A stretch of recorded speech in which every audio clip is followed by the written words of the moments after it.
What's good? It's your boy Alex Wardu in the building, in the cut, in the building. We are in the studio today. I know I haven't done content in a while. It's been like damn near, it's felt like a year. It's been like only a month and some change. I got my boy DiFran in the building. In the building. Say what's In the good. building. Let me make sure I sound good on the live. Let me listen live real quick. Let For me make sure. sure I sound good. And You if you're not sound good. subscribed, make sure you go subscribe. MicDrop Podcast. Follow us on Twitter. Drop the damn mic on X and on Twitter. Follow us on Instagram as well. MicDrop Podcast as well. And of course, follow your boy Alex Wardu. Wardu the dude on Instagram. I feel like I've missed out on a lot of shit. Honestly, it's been a lot of content I've been missing out. A month's worth of content. A lot of shit's been happening. The tariffs. Trump. All this shit. Drake. Songs leaking and whatnot. But yeah, before we get started, DiFran, how you been, brother? My Italian Nigerian brethren. Doing What's good, good man. I'm here with the I'm here with the ops. We in the building though. with the We here ops? with the ops, but I fuck with everybody. We in the building though. Ready Now to talk some shit. that's crazy, man. All right, so first topic I want to talk about, obviously, there's three new Drake songs that dropped, or surfaced, or that's what niggas be saying, surfaced or leaked, whatever it is, online. I think they're probably from either Her Lost era or For All the Dogs era, whichever era it is. I believe one of them was called Shopping Spree, got one called Cheerio, and I believe there was another one also that dropped. I'm not sure what the name was. Um, Obviously, the most controversial song, I believe, was called Shopping Spree, where he talks about fucking a girl inside of the Detroit Pistons locker room while wearing, I don't know if it was Cade Cunningham's Crocs specifically, but he was wearing Crocs. I believe he took a picture. It's the thumbnail of this stream. First and foremost, isn't this nigga like the current ambassador of like the Raptors? Like it's not really like ambassador like of him to do. That's number one. Number two, I'd like to think Canada has nicer locker rooms than the Detroit Pistons locker room. I don't know why that's the venue you decided to do that. I mean, maybe He was it's probably right. probably on tour. It's probably on tour in Detroit. You don't think people go to Detroit for tours? I feel like I think post beef, he's probably been in the mood like, man, fuck these Americans, bro. I'm gonna just stay in That's what I'm Canada. saying. It's probably not post beef. It was probably like you said around For All the Dogs era when he was on tour with J. Cole and 21 Savage. Yeah, probably.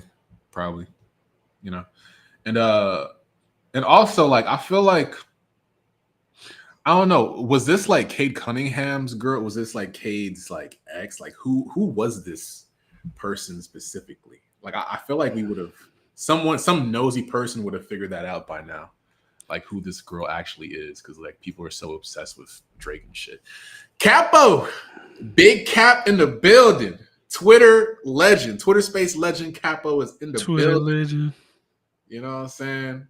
I don't know if she's at work or if she's listening right now, but salute to Cap, big Cap.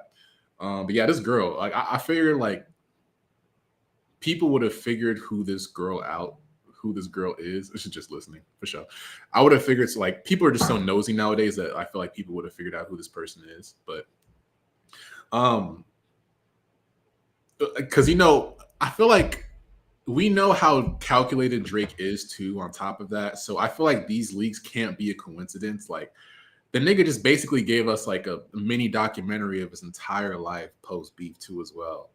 And he did that purposefully. So if he's doing that purposefully, it's like at a certain point, I feel like when certain songs come out, I feel like he's either using it as like an experiment to see what the temperature is as far as his songs, what songs go, which songs aren't really like, I don't think they just like happen to it just leaked, right? Yeah, I mean them songs to me that for if it's a rollout for a Drake solo project past the Party Next Door, those ain't it. Those ain't the songs I want to be on the next Yeah, solo Drake album. That ain't it. yeah, yeah. And now like about the actual songs themselves, like I be seeing like delusional. See, I'm a Drake fan, but I'm not like a delusional Drake fan. Mm-hmm. Like, I'm not gonna say everything he puts out is gold, it's fire. Like I'm not that, right? I hold the artists that I like to a higher standard, right? So I be hearing niggas on Twitter talking about, these 3 songs clear GNX. It's like, bro. Okay. It's like, all right, bro. I be hearing niggas say, "Oh, these 3 songs are better than the P&D Drake out." It's like, okay, that's it's like I don't know what niggas be hearing, but like I think people they just want to find something to like, have the constant conversation that Drake is better than this person or Drake isn't falling off. It's just like, bro, he drops sexy songs for you. He got a bunch of great fucking records on there. We don't have to overhype these records to try to like get a win or something. These are leaked records. And I mean, it is what it is. It's like, it's not the greatest shit. Obviously, it's leaked shit. It's not like, like it's old leaks or leaks. Maybe they weren't leaks. I don't know. But obviously, that could, created the, what's it called? What's the thing he dropped where it had all the classic shit on it? What's that album called? Care Package. It wasn't like shit like that. And he ain't dropped nothing like that in a while. It just was like a classic Drake leak. So, yeah. I mean, people gonna do what they're gonna do, man. People trying to find a win wherever they can find a win. Yeah. Anyway, and those aren't wins. They're not wins. Congrats to Drake for I think Nokia. I think it's number 3 now, right? I think it's number 3 about to be number 2 in the country. And then that boy Kendrick, man, it's like my boy DiFran the Prophet predicted. It's actually crazy. It's like middle of the day. I think it was like around noon. Dropped the Luther video on a Friday. Mm-hmm. I think he knows with him dropping it on Friday. That's like I don't think that's the last day of. I think that was the last day of tracking for the previous week. Yeah. So him dropping on Friday at noon. I think the trajectory of Nokia was going up, and then when he dropped that, it's like Luther was already number 1 for like what 7 weeks. 7 weeks already, going to 8 weeks, and then he's about to go on tour. Okay, I think him and his team was looking. It's like, okay, he's gonna this week he's gonna be number 2, so that's already tracked out. We're done with that week, so it's gonna come out. Oh, he's number 2, but for this next tracking, he's probably gonna go number 1. So if we drop the Luther video and the tracking ends, then we'll stay at number 1, and he'll probably stay at like number 2, or I don't know if the Lady Gaga shit will jump. I don't know how it's gonna go, but it'll block him from the number 1 position. And I feel like because they could have dropped it, like I said in my prediction, right before the tour started. But I think they're like, hold on, let's drop it a week before because we don't want this nigga to get number 1. Which petty, but hey, it's they beef. Like, it's beef, nigga. What's up? Man, that boy is calculated. Talk about Drake being calculated. That boy Kendrick is very calculated, bro. It's like he hasn't missed with his maybe Watch the Party that was a miss, but besides that, yeah, and people just like to brush it off like he didn't drop that. Yeah, that was a miss, especially everything he did after with working with who he worked with. Like, okay, yeah, like that happens. Like yeah, Kendrick got to take certain L's. You know what I'm saying? Yeah. It might be a little L, but it's like But again, salute to Drake going number 3. I think with everything that happened post beef, I think it's still a W because the nigga. He dropped the album with Party, and he got the song Nokia. I think it debuted number 10. The week after, it fell off the charts. That's when like the whole suppression talks were starting, and then I think it went 7 the following week after that, or 7 or 8, something like that. And then now it's at number 3. Obviously, probably because Nokia video dropped that week. Radio play is getting more. It's getting more radio play now. Getting more radio play too. On top of that, Yeah, it's like. He said it back, and I don't remember what album. I see people keep tweeting about it. He said Billboard got something about radio to kind of rein me in or something because he was too dominant with streaming. So they're like, okay, let's figure out how to make it work. Because essentially, you can kind of control the Billboard chart if you can control the radio. Because the radio play is a massive factor. I saw somebody, I think it was talking the charts tweet. There was like, for the first time a song is going to chart on Billboard, it has only 200,000 streams, not even 1 million streams, 200,000 streams, but it had 30 million radio play, which is like, how the fuck did it? How do you have 200,000 streams and 30 million radio play? If that's not payola, I don't know what to tell you. And that was like some rock band or some like obscure, I don't know who it was, but radio does play a large role, it seems now, in the Billboard charts. And if, like I've seen, as Luther streams have gone down, and people can look at it on the top of the charts, as Luther streams have gone down, their radio play has increased. Like me and Bryce were talking about it. It was at 26 million streams, and it was at like 54 million radio play. The next week it dropped down to 24 million, but the radio play went up to like 60 million. So it's like they're leveling it out with radio play. And you would think that if the people weren't listening to it as much as far as streaming, the radio play wouldn't increase. But the game is the game. Yeah. The game is the game. Yeah. So I still think it's a W. I got to give Kendrick the commitment to being a hater. It goes back to my point about Black Americans. I know I'm a tether. Say, here we go. I feel like it's the commitment. I feel like it's very popular nowadays for specifically Black Americans to herald being a hater. Like being a hater isn't like you don't get a gold star for being a hater. Like that only makes the person probably more motivated to prove you wrong. Like being a hater, there is no positive way of being a hater. Like I don't know why it's being, or at least on Twitter, why it's being so highlighted. Like, oh yeah, like Kendrick's the biggest hater. Like, oh yeah, that's not a good thing, bro. Like it would be even if it was the other way around. If Drake won the beef and Drake fans are hating on Kendrick, acting like Kendrick is still not Kendrick Lamar, I'm not gonna shed light on that. Like that's corny as fuck. Especially when you know that these are the two of the three biggest rap artists that we've had in the last 15 years. Yeah, 15 we years. have the argument all the time. We don't even know what the next big three is. Was it going to be? Yeah, I mean, like people would probably look at it as caping, but I keep mentioning it's like, okay, in the midst of the battle, like conversation was fun, it was electric. Like, oh shit, he watched him here, he did this here. Oh shit, the Super Bowl got announced, that was crazy. Super Bowl happens, Grammys get won, like all that shit's like historical. But now it's like when you see certain shit on Twitter, it's like Drake is washed now. It's like, when is a nigga having a number 3 record in the country being washed?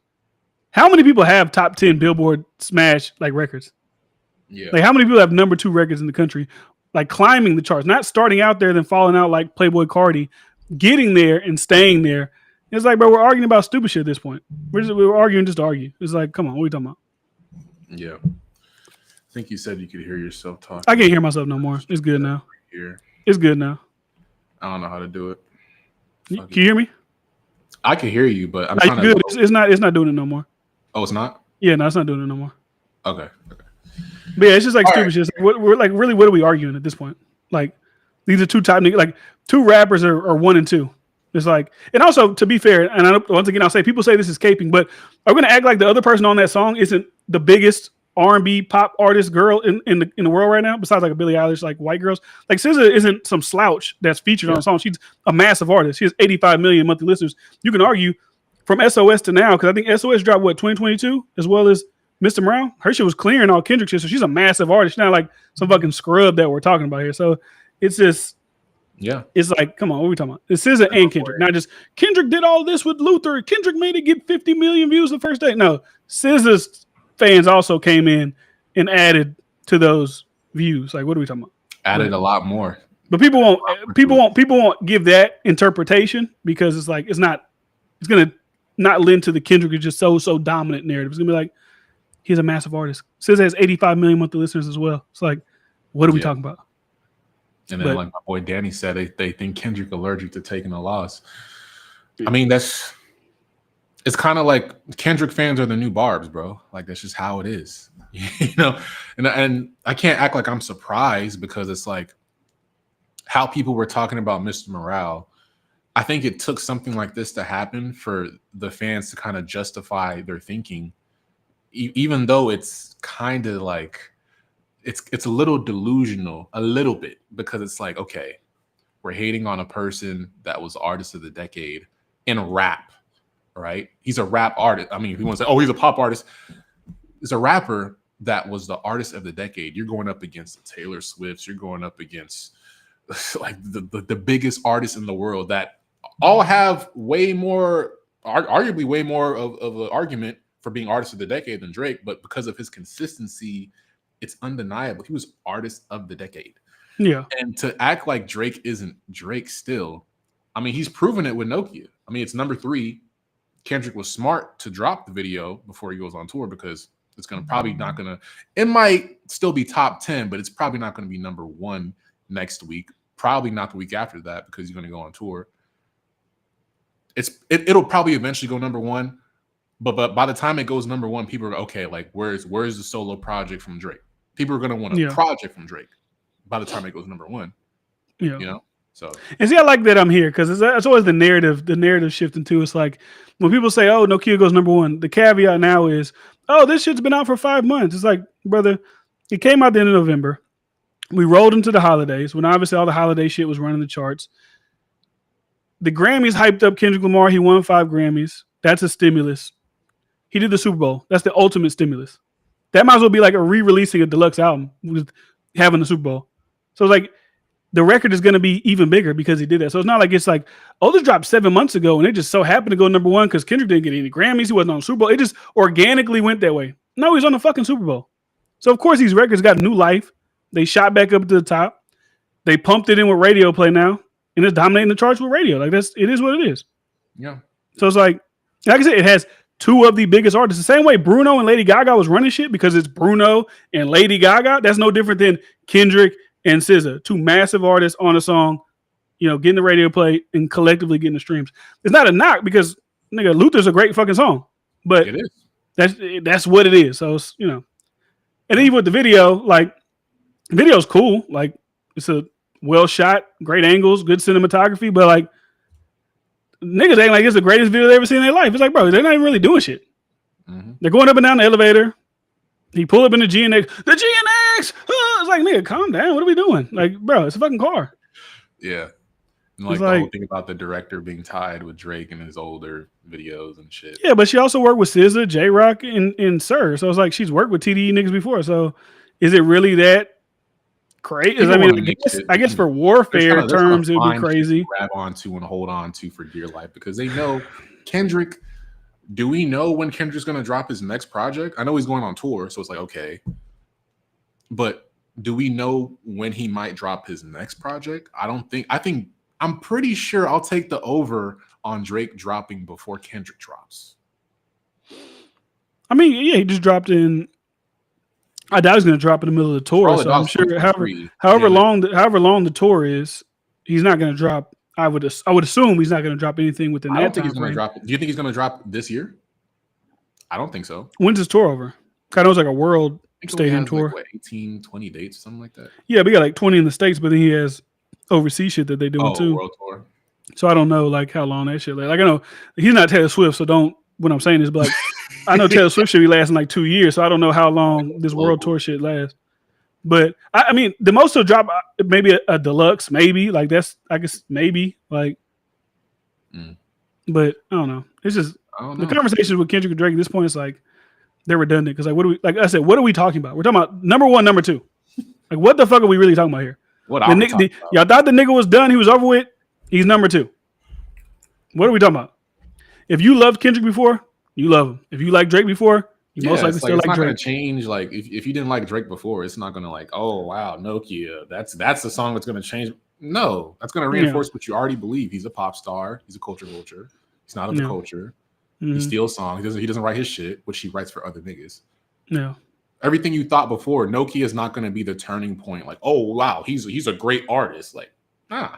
Yeah. I don't even want Nokia to be the song that goes number 1 anyways. Yeah, that's one's going to pass on Michael Jackson. I need to be some legendary shit that's going to pass Michael Jackson. Legendary shit, you know? But, it is what it is. Like I said, it's redundant at this point. It's just like, I will say if the solo album sounds anything like Cheerio, Shopping Spree, then this summer about to be it's about to be lit. It's about to be I don't really like those songs. Like they just feel like I think just like in terms of not just those songs specifically, but like those sounding records. I don't know if like for me, like Cheerio, like in the club is gonna go. Well, I don't go to the club, so maybe that's why I'm like, yeah, Like Shopping Spree, I get it. Okay, cool. It didn't even really sound like all the way finished too. On top of that, because like he was kind of slurring his speech on certain lyrics. But Cheerio, if niggas that say, "Oh, Drake is not a rapper," you listen to Cheerio and you don't like that, I don't know what to say. You just don't like Drake. And that's fine. But let's be honest about it. Let's not act like, oh, you're holier than thou. Kendrick is so. If you just don't like Drake, you don't like Drake. Just be honest. Like, I need Drake to lock in. I've been saying this before the beef. Like, I need a nigga to really like I want to sit down and make it. Don't, like when I say cohesive, it don't got to be like he just told a story from the beginning. Like it don't got to be like a story. It just got to be like I want to sit down and make the best 10 to 15 songs I can make. Like I want to make the greatest shit I've ever made.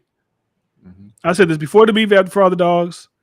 I said this in the middle when we were doing the whole every week. Apple was dropping like these like best albums, the top 100 albums of ever, and they got down to like number 10. I'm listening like Amy Winehouse's album, Nirvana's album. Like, these are like amazing. Even Stevie Wonder's album. Like Stevie Wonder made that album years into his career. It's considered his best album. Right? I want Drake to make his best album towards the end of his career. Now is that ask for a lot? That's the thing.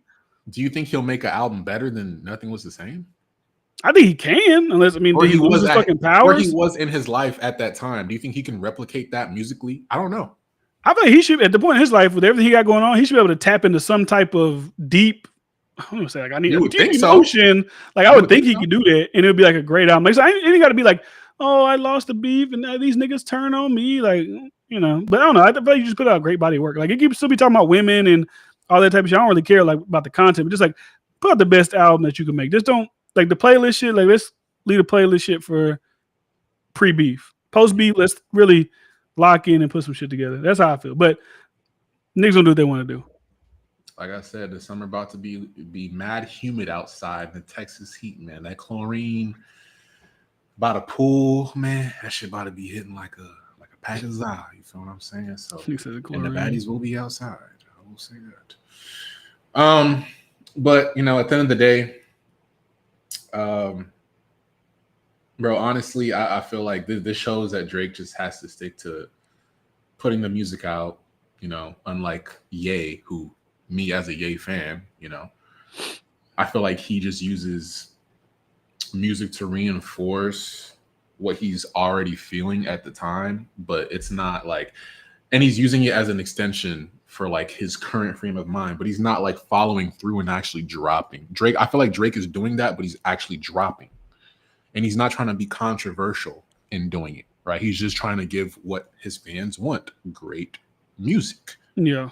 Right? Ye is just kind of using the music as an extension of his tweets. Yeah. And trying to be controversial. Like with the World War III joint.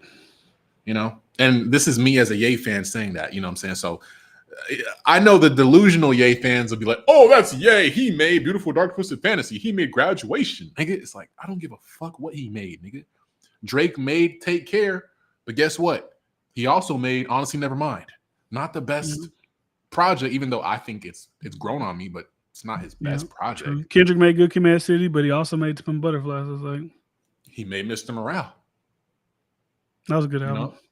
And Mr. Morale. So hey, I'm just saying.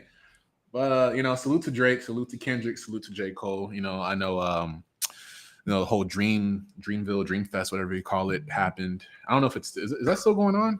Yeah, I think they're just still doing it, but they're like rebranding it, renaming it to something else. Okay.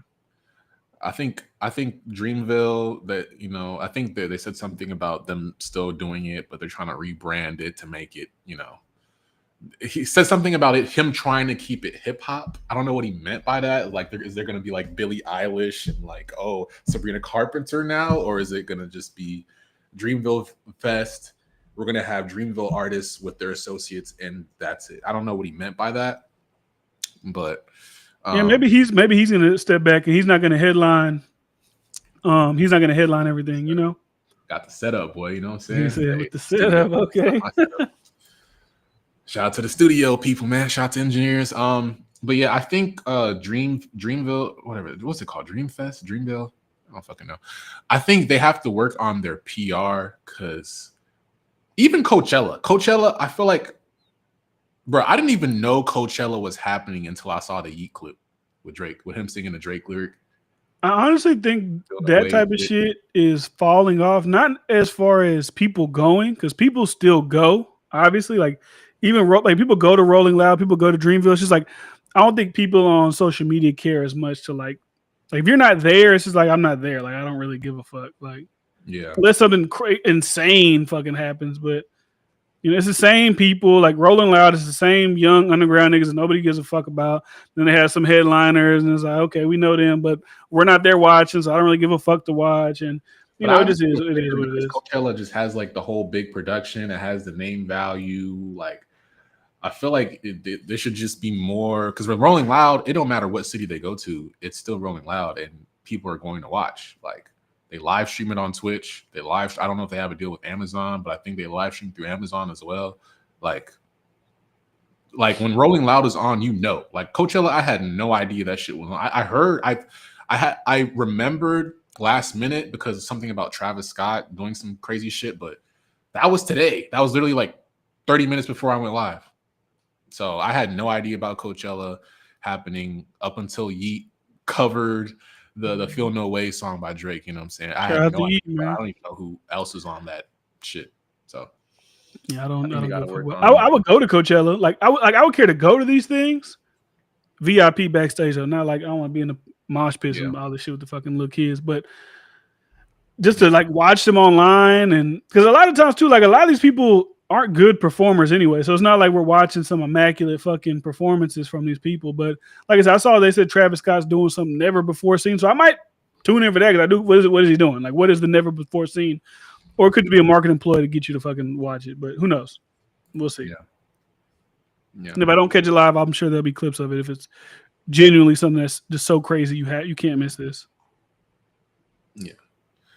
So, what are your thoughts about Carrie Hilson as far as her as an artist and just her in general? What are your thoughts on Carrie Hilson? I know it's very random. Yeah, it's very random. She was in the news recently.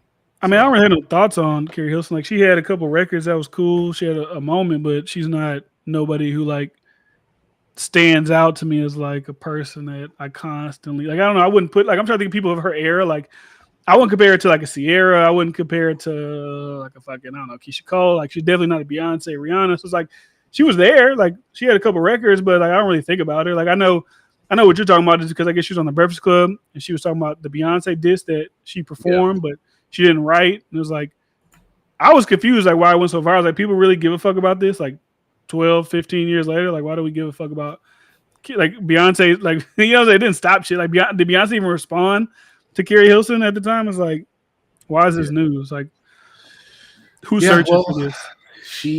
Carrie Wilson, You didn't even get her name right. You called it Carrie Wilson. Yeah. Carrie Wilson, Carrie, whatever the fuck. Hilson, like, you didn't even know her name. Carrie Wilson, Carrie Hilson, Carrie Hilton, Paris Hilton. Anyways, Lakers and five. Carrie Hilson was in the news. Shout out to Lauren LaRosa. She had a one-on-one with Lauren LaRosa in the building, and they were talking about being forced to sing the Beyonce diss song and she didn't even write the song. Apparently, I think it was actually Esther Dean that wrote the song. Let's see if I can pull up the video, and then I'll give my thoughts on it because there's a lot of industry shit that happened in there that I don't really rock with. You know what I'm saying? So let's go ahead. He had been on me for a couple weeks. That's the one problem with being an artist is that nobody believes that y'all are real people. And so when you are going through real things, nobody will take that into consideration. It's more entertaining for them to be like, the Beehive ran her out of town. Right, that's way more entertaining. Yeah. Now today, at this point, are you looking like when you look back at that? And people will bring it up, so I'm sure you're kind of preparing yourself for that. How do you not even explain it, but like how do you look back on that? What are your comments on it now, so far removed from it? It's a regret. It's a regret, but not in the way that people would think, because that's a song that I actually didn't write. Those are not my words. I was on tour. Polo wanted me to do a remix to Turning Me On. He had produced the record, and I wasn't, because I was on tour with Lil Wayne, I wasn't able to like lay anything down. He had been on me for a couple of weeks about we need to do a remix. Okay, so I take off. It wasn't happening quick enough for him. I take off, we fly in, and he had another writer in our camp at the time. He had her write this, so he played it for me like this is the remix, because I'm thinking I'm coming in to go write a remix to Turning Me On. Like the whole time I had been writing concepts, like, but I come into the studio and he plays me this verse, and I'm like, automatically I'm like, that's I'm not saying that. That was my position. So I tried to fight him on it, and I began writing my own. That's what I did with my time there. But I want to be careful with the word I use. Gotta watch your words. It was quite forceful. You know what I mean? In an executive artist way? Yeah, in an executive artist way only. You know, involving others and kind of threatening my career in a sense, in a real sense. Like, you're not coming, because my album wasn't out yet. So it was like, you're not coming out if you don't do this. And the mistake that I made was not continuing to fight. But I was in tears. I was crying. I was adamant that I did not want to do that. And for people that don't know, you were signed to Polo. I was signed to Polo and Timbaland. Correct. Yep, in a joint venture at Interscope Records. Yep. And I was young. I was super young. I felt I had no power. I felt I had no choice. But I did record my version, which had nothing like that in it. It was on subject. The song is about men. And it leaked like days after I did it, but he promised me that wouldn't happen. So it leaked. And that was that. And I protected him. I protected the girl that wrote it, who went on to become famous. I protected everyone in the story. So I had to eat that. I had to. The girl that became famous ended up being Esther Dean, who did a song called American Boy. I think that was actually Estelle. That wasn't Esther Dean. Yeah, that was Estelle. So she said, your vision clouded if you think that you're the best. You could dance, she could sing, but she need to move it to the left, to the left. She need to go have some babies. She needs to sit down. She fake. Them other chicks ain't even worth my time. Talk about Ben had dollars. Boy, go get your money up. Okay. That was a Beyonce diss? I mean, I guess. I get it to the left. To the left, it's like, you know, and she said she didn't even write those lyrics too. So it's like, I know that's not really a thing in the R&B pop world. It's like, oh, you didn't write that, but it's like, was there R&B disses? Like, is that like a thing? R&B diss? Like, I don't really think so. Not at that time. I don't think like that dissing directly. Like, I'm dissing this girl. I'm gonna diss this guy through R&B. I don't, like I said. I just think it was because she was like a bubbling artist, and then she tried to shoot at one of the biggest artists in her field, which was Beyonce. I mean, she could have did the same shit to Rihanna. I think it would have been the same response. Cause I think Rihanna's fan base was pretty big, and I believe when was this? 07? Something like that. Yeah. So I think she was. I mean, I wouldn't be. I'm sure that's something that happens all the time. Like, we're gonna force you to diss Beyonce. The same way a lot of girls were saying that they were trying to sign them to diss Nicki. Whenever, hey, when we sign you, make this record to diss Nicki Minaj because we want to get her out the paint. We want you to be the new girl. We can't really have a new girl without moving this older one out of the way. We can't. I guess in their mind they were like, we can't have a new R&B woman unless we get Beyonce out the way. But I'm like, yeah, Rihanna was there. Sierra was there. Who else was there in like 07? Like, who was around that time? I remember Sierra, Rihanna, Beyonce. Ashanti was like 2002, shortly after. Yeah, Ashanti, like tapering off of her. Shortly after Aaliyah died, you know, Ashanti had 2 to 3 years, and then she obviously went into acting. I think she got with Nelly in 04. Yeah. And then 04, that was Sierra, and then Sierra had her run up until Kelly Rowland had a couple songs, but that might have been a little bit earlier. Rowland, but it's like, in terms of like, let me talk about Flying Low first before I get to my point. It shows a pattern where your career can be cut short or hindered by the industry when you don't play ball. Many artists have these stories. Sad, but it's life. Yeah, that's why I wanted to talk about it, because I'm not even that lit musically. I'm nothing really, but I've experienced a little taste of a little taste of the bullshit that they do in the industry, especially for people that don't really know like how, you know, the song creation process works too. On top of that, you know, especially in R&B, I think it's a little bit more intricate in R&B because songwriting is very more prevalent and not really looked down upon in R&B compared to rap. Esther Dean is such a she really is. She really is. But you know, obviously, you know, the lines in question, you know, your vision cloudy. If you think you're the best, you know, you can dance, she can sing, but she need to move it to the left, You know, obviously, which was a reference to Beyonce's Irreplaceable at that time. I think Irreplaceable dropped 06, I believe. I think it was 06 or 07. Yeah. And then also especially with Carrie Hilson being a female, a black female R&B / pop artist, The fact that she was signed to Polo the Don. Now, I respect Polo the Don as a producer. Obviously, one of the most notable Southern producers, and probably just of all time. Honestly, if you really look at his discography, his beat discography, some of the songs. I mean, you got "Runaway Love" with Ludacris, "Love in This Club" with Usher, "Glamorous" with Fergie. A lot of pop R&B, but he also has rap shit. He did "Throw Some D's" for Rich Boy, "Baby by Me" by 50 Cent, John with Lil Wayne. Some of the biggest songs that kind of defined an era, especially in terms of like Southern sounding production.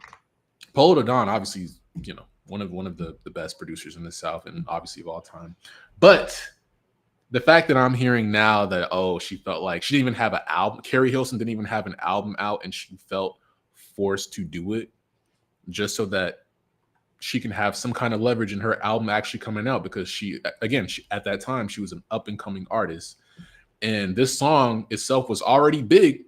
And the fact that this was a remix to that song and she's already on tour with Lil Wayne, and then now the controversy after that with no album out, it's like, it's like they almost kind of set her up to kind of, get her quote unquote blackball. Cause it's like at that point, you don't really have any leverage in that situation. Kind of have to, go with the flow. And again, Polo the Don, I fuck with him, as I would never deny his contributions to production, Southern hip hop production. Throw Some D's in itself. It's like, bro, like that song in itself is like, you're Throw Some D's. I just can't fuck with it. I think, Polo the Don, when he came up, I think he's like a Jimmy Iovine protege. He had a label called Zone 4. I think he signed Carrie Hilson. He signed Esther Dean, also signed Rich Boy, a lot of other artists, Roscoe Dash, Ayo and Teo. I know it's a throwback for a lot of niggas. Ayo and Teo, that's crazy. Lloyd, right? My main take, basically, to sum it up, is I don't think people understand how difficult it was to be a Black solo female R&B pop act from 2007 to 2018, when it was literally just the Beyonce and Rihanna show. It's kind of like Kobe and LeBron. Yeah, you had your Tim Duncans, you had your AIs, you had your D Wades, you had your other but it was Kobe and LeBron. For a certain period of time, it was Kobe and LeBron. And that kind of fueled that spear from, like, I want to say 06, 07 to about 2016, 2017 to 2018. It was pretty much Beyonce and Rihanna. You want to talk about the USA versus China trade war. It was the Beehive versus Navy trade war. It was pretty much them two. But to be fair, I think Aaliyah's passing. I'm looking. That is true. Like, when you really think about like the 2010s when it started, like it really was only Beyonce. Like, I'm looking at the names, like top R&B artists of the 2010s. Like, you'll see people like Ella Mai on here, Ari Lennox, Kalani, SZA, her, Janae Aiko. But those came. I mean, Janae Aiko came during 2013, which was obviously around the Nothing Was the Same time. But she didn't really. She was never obviously like a massive star. I don't think there's really been a massive R&B star since. I'll be careful with my words here. And to be fair, I think Aaliyah's passing. I think it was in 01. I think 02, where you can make a case like, okay, I think there was like a concerted effort by either Def Jam. I don't know. This is kind of like some industry shit, but I feel like there was a concerted effort by Def Jam and Irv Gotti to kind of fill that void, because Ashanti was pretty huge in 02. I don't think people really understand how big she was. I believe she dropped Always on Time, and she dropped What's Love at the same time. Same time, same day. I think they both went. I don't know if they went number one simultaneously, but I don't even think that was possible. But I think it was both number one records in the same year. Correct me if I don't know if that's true, but if because I did a little bit of research, I'm trying to remember it all right now. But Ashanti was fucking huge. a year after. This is right the year after Aaliyah died. Yeah, it was a fast run though. It was pretty like it was from 02 to like 04. You know, Yeah, because I think at that point she had met Nelly. She went into acting. I think she was in like Fast and Furious. I don't know what it was, but she kind of went into more so acting at that point. But her peak Ashanti, yeah. How people, because it's kind of like the reverse Doechii effect, where it's like she's getting all the praise and it's literally warranted because right out the gate she had damn near 2 number ones the same year, and she's being viewed in that light, and it's honestly deserved. But Doechii, we can't Denial's a River, like it's on the radio, I hear it, but it's like, is that like, it's not always on time. It's not What's Love with Fat Joe. Those songs in the club, they rang off. well, no, they okay. So No you're matter getting what it, you're set. getting it mixed up. So Always on Time dropped on or debuted on November 17, 2001. It was number 1 for 2 weeks, right? Okay, so that Then it was Foolish, and What's Love both debuted Okay. on February 16, 2002. Foolish was number 1 for 10 weeks, which is like, that's crazy. 10 weeks, it was number 1. What's Love was number 2, but obviously if they debuted at the same time, Foolish was number 1 for it was never number 1 because Foolish was number 1 for 10 weeks. That's why. It's crazy. It wasn't for Foolish, What's Love would have been number 1. That's But crazy. Yeah, and that's what I'm saying. Her peak at that time, I feel like it was in they were big songs, like it deserved what it got, but it's like it kind of felt like, not to say that, you know, Aaliyah is or not Aaliyah, Ashanti is a better singer than Aaliyah, or she's like, because Aaliyah is damn near, she's a GOAT in my opinion. She's one of them. You asking me, I'm very biased with Aaliyah because as a millennial, I grew up on Aaliyah's music, right? You know what I'm saying? But Ashanti at that time, especially Ashanti was like, you know, Ashanti was fucking huge, and you know, again, Aaliyah's passing, I feel like it left a huge void for like the next Black R&B pop singer. So if we wanted to start again from 02, 01 to about 2016, 2017, that whole era, I think it's the only ones you could really make an argument for outside of Beyonce and Rihanna was maybe Ashanti. yeah, I see now Alicia Keys. Fall in love with Alicia Keys. You say Alicia Keys. Alicia Keys. Yeah. It's funny you mentioned Alicia Keys because I think, let me see if I can pull it up. I think I saw something about Alicia Keys. And my point was, and I see Flowers said Alicia Keys, Keisha Cole, Jasmine Sullivan. I was talking about from 2010 to like whenever the New Girls, Summer Walkers, her, Scissors, all them started coming out. It really was only them two that was really popping like that. Obviously, Alicia Keys was like 2001, 2003 when was her peak times.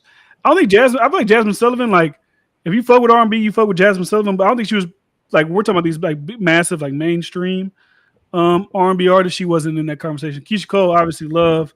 What's other fucking records for Keisha Cole? I can't think off the top of my head. And Sierra, honestly, too. After Sierra Ashanti went to acting, Sierra from 04. I don't know when her run ended, but from 04 to like what 09, she was the goodies, all that shit. Yeah, she was one of them ones, and she could dance. Ashanti couldn't really dance. Sierra was there too, you know.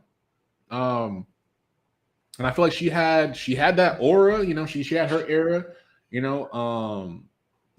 And you know, I feel like, you know, with Ashanti, I think her peak is like Beyonce dropping Irreplaceable and Single Ladies in the same year.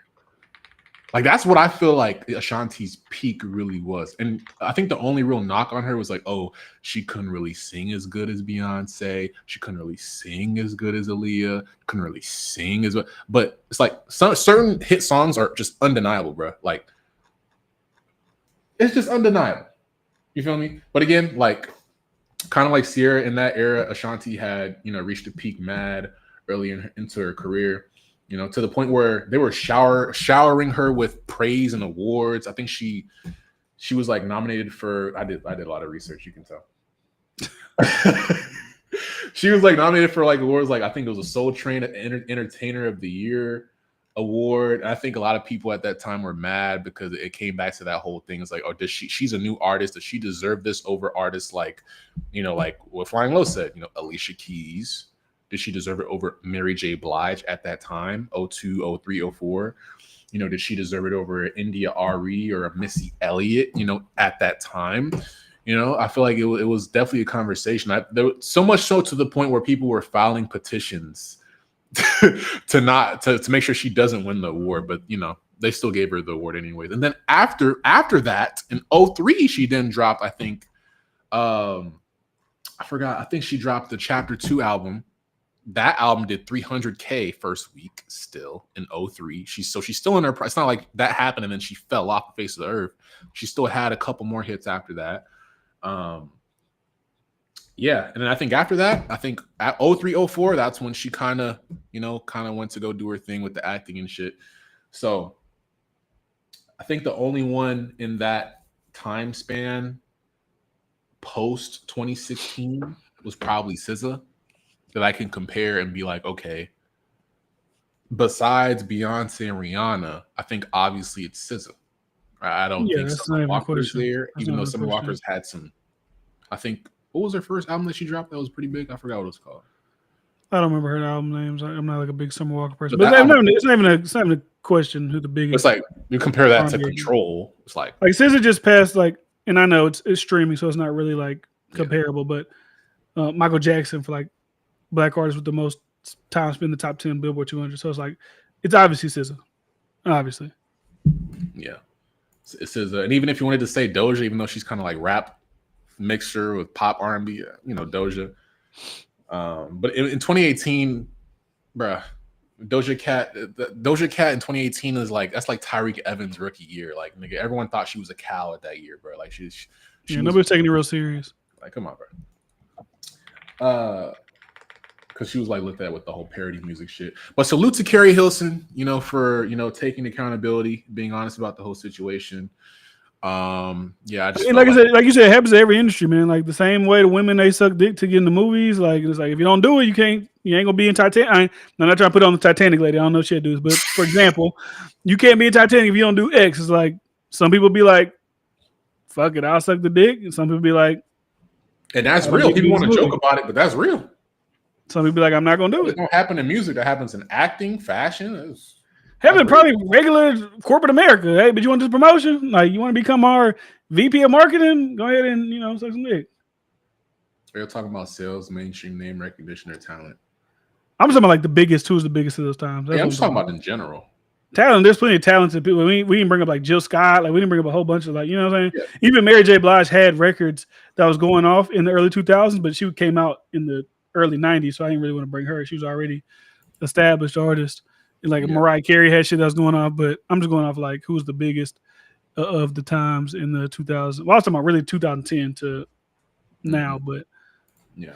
Word to the back to Aaliyah. I got like an hour left, so let's go ahead and talk about this mixtape Mount Rushmore discussion. Mixtape Mount Rush. We love mixtapes. We love the mixtapes here. We love them. Mixtape niggas. I wish Bryce was here for this shit because I know he's gonna gas up Lil Wayne shit. I don't understand why y'all discredit mixtapes. That's another conversation for another. Like mixtapes are like quintessential to hip hop. These are some of the greatest. Some of these mixtapes are the greatest pieces of work they've ever come out. Like what are we talking about? But anyways, this is when you should be gassing them up. Yeah, mixtape bliss, not albums, mixtape. But yeah, let me see if I could pull it up. I think I got it on here. Let me see. Now the question: one face. Wayne is the face, like that's there. It can't be replaced. Isn't interchangeable. He's the face. Like Wayne is the face. Oh, obviously, yeah. Wayne is the guy. Like we could probably figure out the other three and change people out, take somebody out, put people. But Wayne is the face. He can't be replaced. He's the. And I know like people like to shit on Rory and Mal shit, but I like their pod just because I feel like it's really authentic. It's organic. Yeah, they talk about what most people talk about, but the fact that it's Rory and Mal, and then they got like the female person there and Demarius. It kind of makes it like a more, I don't know how to describe it, a universal. I don't fucking know. It's very. It's a variety of opinions. Variety of opinions. Yes. Variety of opinions. Flying Low says Wayne, Gucci, 50, and DJ Drama. Well, I mean, DJ Drama's like I get it. He's like, I get it, but more just the rappers, you know. I get DJ. Gangsta Grills is legendary mixtape series. So this was the clip that went viral in the Twitter streets. The mixtape Mount Rushmore that my mixtapes posted on Twitter. Gucci, Wayne, Currency, and Future. His name is Curtis Jackson, and he deserves a lot more respect. I'm not saying these guys wouldn't have done their mixtapes if it wasn't for 50 Cent. But what I'm saying is these guys wouldn't have done their mixtapes if it wasn't for 50 Cent. You dragging it. And the crazy thing is you bringing up 50 Cent like Fabulous don't exist. Fab might have the greatest mixtape series. I know. That's why I'm just sitting up there like, what are we talking about? Fab might be the greatest mixtape artist. He might be. Wayne Gucci. probably has the best one. Bro, I don't know if Wayne does, man. I'm sorry. He does. I'm sorry. I don't know that, man. Wayne is the best mixtape artist of all time. Okay. And I don't even think it's close. The Drought series alone clears everything. Everything Drama and Wayne did. Sorry for the wait. Better than Wayne's album catalog. For sure, it is. No, that's a fact. You're saying something right there. That's a fact. I would say Fab's mixtape catalog is better It's way than his better album. than his albums too. There's a lot of artists that are that way, especially from that era. But I'm saying they wouldn't even approach those mixtapes the way they did if 50 didn't do it as an artist. 50 did projects by himself that was rapping on the hottest beats out, the biggest records on the radio, and remixing them. That's what all these four guys up here have done on mixtape. And 50 was the one to. I'm not gonna lie. I fuck with 50. I fuck with 50. Yeah. I just don't. For me, when I think about hear people talk about mixtapes, like I don't hear niggas be like, man, 50 dropped and that could be because obviously his albums are so like monumental. Like it's like nigga, fucking I don't know what the fuck. I can't think of. Get Rich Die Trying and what the fuck is the other one called? That's not The Mercenary. What the fuck is that album called? What's the first one called? 50 Cent? The second one. What's The Massacre? The Massacre. That's what I'm saying. Well, that's an album, The Massacre. right? Give It Your, that's what I'm saying. Like I don't feel like people talk about his mixtapes as much because those albums are so like massive and great. But if it's 50 Cent gets because he's the first one to do it, I get it. Like that is kind of what a Mount Rushmore is. But I say Wayne. Gucci to me, Gucci that doesn't have like one mixtape that's like, I mean, maybe Trap House 3. I feel like that's a great. Trap House 3 is a classic. He just put out so much. That's like he's on my Mount like, Rushmore. So when he was in jail, he just put out so many mixtapes. It's like I'm trying to think, okay, the quality of the mixtapes. Exactly. Like he just put out a lot of Lil shit. Wayne as well has put out a lot, but their quality. He put a lot of quality. Wayne Wayne got one bad mixtape. I'm top of my head. I can't think of one bad mixtape. Every mixtape Lil Wayne's put out is quality. Yeah, I believe from what I'm thinking, from what I could, the Drought series. Sorry for the wait. No Ceilings. You're just not a Gucci fan. All the new shit, maybe like the new mixtapes, maybe not, but like in that era of Wayne, yeah. But like Gucci got like fucking probably 5,000 mixtapes. We're not gonna act like all the most quality. Some of them had gas on it. What you mean? Some of them, I'm saying like out of 5,000, maybe like what 3? Like we're good in totality. At least half them hoes is fire. Man, no, 40. Stop it. At least half them shits is fire, nigga. You might have fire songs sprinkled within some of them. You're not known for albums, bro. 40, 80 mixtape. You saying 40 of them hoes are fire? I don't think so. I doubt it. But anyways, for me, right, I would say I'm not mad at Future being on the list because I feel like Beast Mode, 56 Nights, like that little run he had right there that really launched him into superstardom. That's there. So I want to give him a little credit with that. Like I said, that's quality. Wayne is obviously there. Like, come on. You can't even probably name song. Like, what are we talking about? 01, he's been doing this since 01. No, nigga. he's been doing it. Yes. He's been doing it for sure. I'm not discrediting that.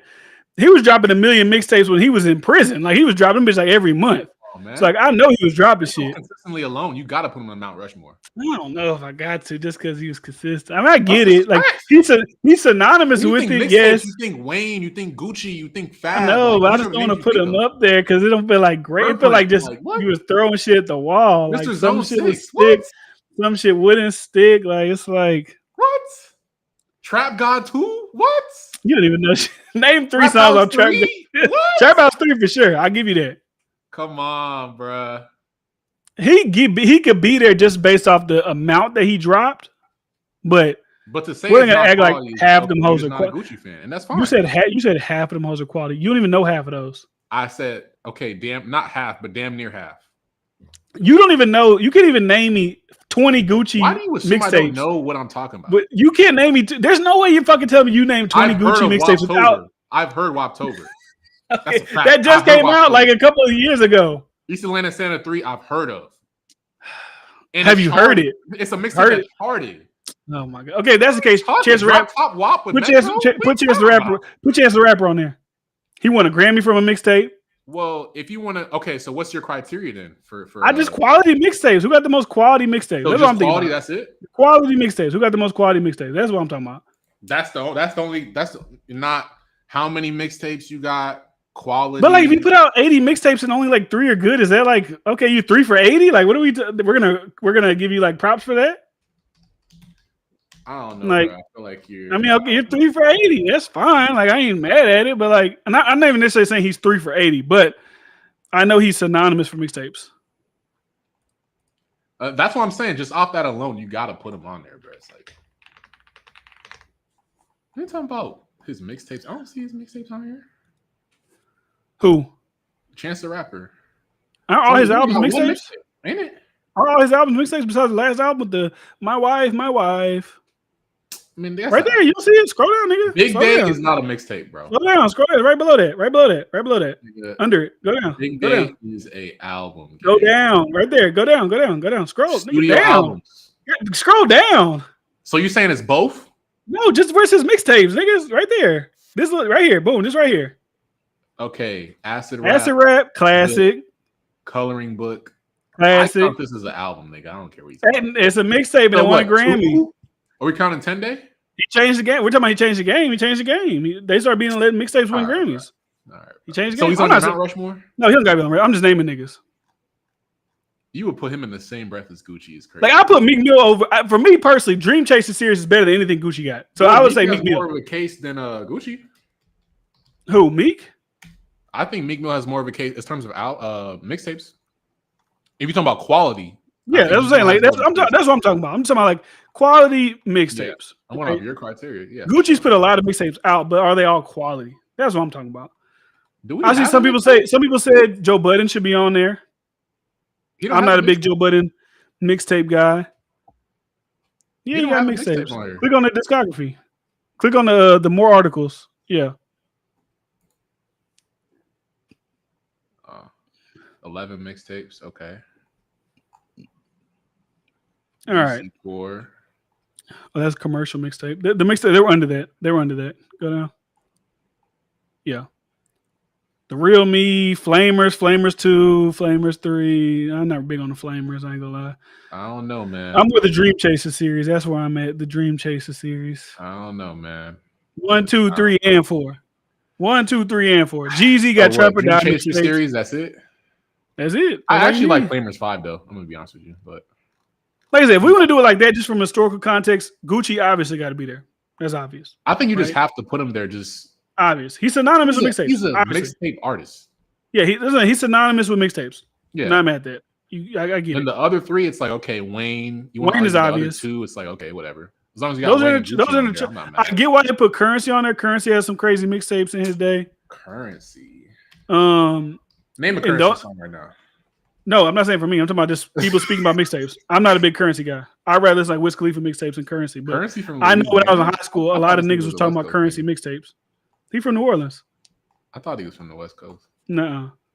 A lot of people when I was in high school, they love Currency mixtapes. That's all they would talk about. Flight School, whatever his little slogan was, like Flight School or whatever you talking about. I've heard about him for a minute, but I mean, I never be like, oh yeah, check out that Currency mixtapes, like respectfully, you know. Yeah, he was on the Young Money mixtape. He was on the Young Money. He was. Yeah. Okay. I mean, they signing niggas like Chanel West Coast, so that don't surprise me. But my thing, see, he got like 12 mixtapes. It's kind of like Gucci. Like he got hella mixtapes. Like he got hella mixtapes. But how many are quality? How much quality? See, you argument that back to me. I'm not saying they quality. I'll make an argument for Wiz. They got him up there. They got him up there because he got hella mixtapes. I'll make an argument for Wiz over yeah, like Wiz Khalifa, like mixtapes are crazy. Like Mac Miller got some mixtapes that are great. Yeah. And he only got he got 24 mixtapes. Damn. But I think there was actually like an actual list I saw on Twitter about like the top mixtape artists or whatever before we get into politics and get in my Trump tariff bag. Let me see. And of course Lando isn't here. Shocker. Let's pulling up. Top 20 hip hop discographies. Let me pull it up. So obviously number one, I don't think that's a shock to anyone. We got Lil Wayne at 1, Mac Miller at 2. Mac Miller's mixtape discography is very underrated. At 2, I don't know. I don't know about that 2, but he got some. Yeah. Yeah. J. Cole at 3, Currency at 4. Again, I don't know about again. Lloyd Banks, I would have to go and actually look at Lloyd Banks shit. I'm not too well versed on Lloyd Banks shit. Wiz Khalifa should definitely be top 4. He should definitely be top 5. I think anything below top 5 is kind of disrespectful for Wiz. 50 Cent. I know a lot of New York niggas want to say 50 Cent is like the pioneer of the mixtape shit. He's the one. He's the reason why Wayne is remixing shit. He's the reason. I think when New York niggas say this shit, I think a lot of the times when they say, "Oh, the Southern bias," I think the New York bias is clear there. It's very clear. Like, I get it for like if you are the first person to do something right now. I can't do it. I can't. I'm saying like if you do it first and other niggas do it, I get the influence part of it, but just like after you, if there's niggas that do it greater, so I gotta have to put them above you. But like I said, Mount Rushmores are like founders and all that type of shit. So it's kind of like, you know. I don't even think it's that. I think it's more so New York bias. Like to say 50 is the reason Wayne, it's like, okay, just because you do something first doesn't mean you should get more credit than the person that does it better. I've always been a proponent of that being a fact. Just because you do it first does not mean you're better than the person that does it better than you. Yeah, we'll give you credit for doing it and paving the way, but that don't mean that you're going to be the one that does it the best forever. That's evolution of music. So to say that is just you're just showing your bias, and that's fine. 50's run of mixtapes was crazy. I get why you wouldn't know. Can you name me some of them without looking it up? Because I could name you some from Lil Wayne. I could name you some from Gucci. I could name you some from Wiz Khalifa. I could name you some from J. Cole. I could name you some from Joe Budden, and he's number 9 on this list. He should be a lot higher if you ask me. The new music series, very, very, in terms of like the sound of that inspired Drake. So to say Joe Budden isn't damn near top 5 off that alone is crazy to me personally. I know niggas want to say Fabulous also is mixtapes. Summertime series, fire. But respectfully, bro. Soul Tape? Comparing that to, because the New York niggas swear by his mixtape shit. I personally, I'm sorry. I'm taking Wiz's. I mean, them niggas just trying to say it was better than Wayne. I'm like, okay. What? They try to say Fab's mixtape series is better than Wayne. No. No, they were. I'm talking about the Rory and Mal clip. Yeah, I mean that's kind of what they were saying. It's what like, we talking about? I think they were saying like, oh, I talk about Wayne shit. I think or 50 Cent shit, like Fabulous shit. It's like, yeah. Even though I would say Fabulous, I could name more mixtapes from Fabulous. 50 Cent, like, I don't know, bro. I think they kind of overrated 50 a little bit. And for as much shit as people were talking about, I know this is just a random person's list. But the fact that 50 isn't top 5 on this person's list says a lot to me. It's like, y'all niggas just be talking. Like, y'all can't even name 50 Cent mixtapes in general. Wayne, I can name some. Mac, I can name some. J. Cole. Currency, I can't. I'm going to be honest. Lloyd, I can't. I'm going to be honest with you. Wiz, I can name. Gucci, I can name. Joe, I can name. Meek, I can name. Fab, I can name. That's 10 right there. I can't name a single mixtape from 50. I'm going to be honest with you. So the fact that it's clear New York bias, bro. And that's fine. That's fine. I'm a West Coast nigga. I have a bias with Tyga's music. I don't expect everyone to fuck with Tyga, especially now. It's not popular to fuck with Tyga, but I grew up on Tyga. I'm a West Coast nigga, regardless of what you niggas say, Alabama, all that. I mean, let me throw a wild card out there. I know people ain't gonna like this, but let me throw a wild card out there for mixtapes. Okay, go ahead. Drake. If you're reading this, it's too late. Mixtape. Yeah.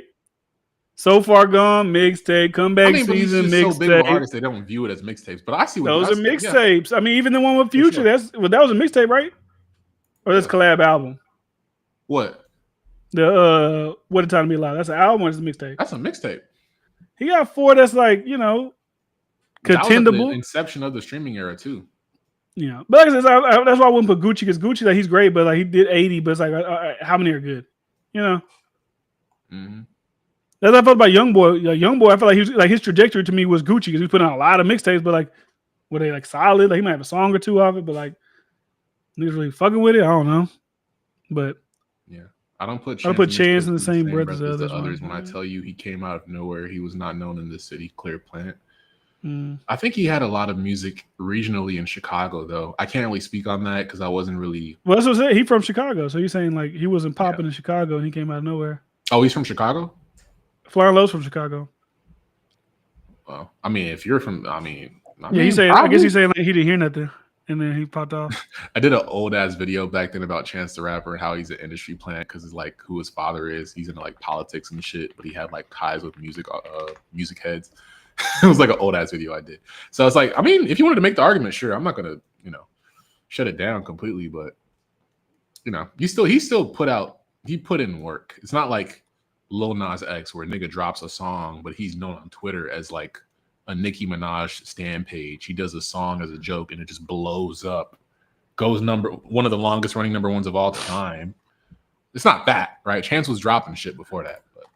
Yeah, like I said, if you want to do a Mount Rushmore, I get Mount Rushmore. It's like, okay, Gucci, 50 started the shit. Wayne is the ultimate, and then input whoever you want. Like I say, Future over Currency. In my opinion, is I fuck with Future mixtapes more.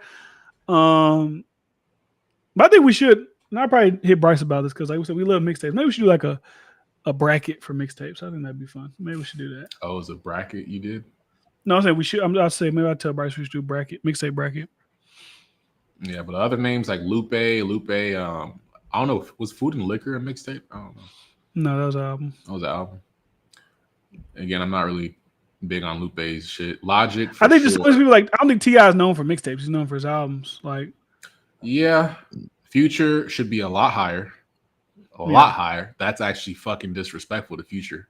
If I'm being honest with you. Like, where is Bryce right now? This is crazy. The fact he's not even top 15 is disgusting. The fact you're putting Dipset over Future is disgusting.